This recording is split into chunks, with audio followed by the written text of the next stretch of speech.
In het kader van de Limburgse Circulaire Innovatie Top 20 gaan we vandaag langs bij ETB GLobal, gelegen op de Bryland Campus in Geleen, en we spreken er met Noah Hirsch. ETB GLobal doet mee aan de categorie Limburgse Circulaire Start-Up. My name is Noah Hirsch. I am CEO and founder of ETB GLobal. We're working from that beautiful campus for more than 3 years now.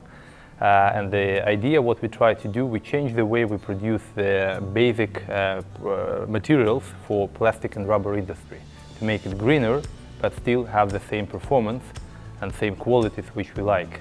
And that's what we try to do, to make a green material, which is called butadiene, and it's used for plastic and rubber, and make it with low carbon footprint, with the same quality performance, and which will allow the producers of products which we love, like tires, Lego blocks, medical products, and many others. You can put it in many products. Yeah, to make the beautiful products with the same quality, but with green materials. And why your company is located here on the Bryland campus? When we are close to get a first commercial plant to the ground for the final de-risking and validation of our technology, we were looking for the place which offers the best infrastructure for that.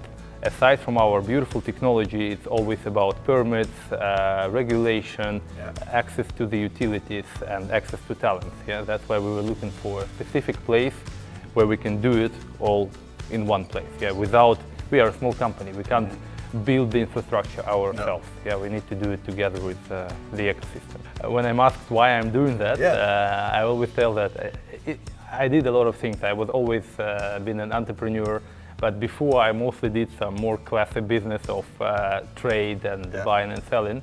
But at some point I realized that I want to do a thing which will leave an impact. So the biggest challenge is always how to put everyone on one table, take the risk, because it's always a risk, to make the change. And that's the biggest challenge, I would say. Yeah, another probably aspect is that when we try to replace the fossil-based material, we always have to look at the price level of how we can be competitive with the fossil-based alternative. And in the end users, because in the end, it's you and me who will buy Lego blocks for our kids or new tires for the cars.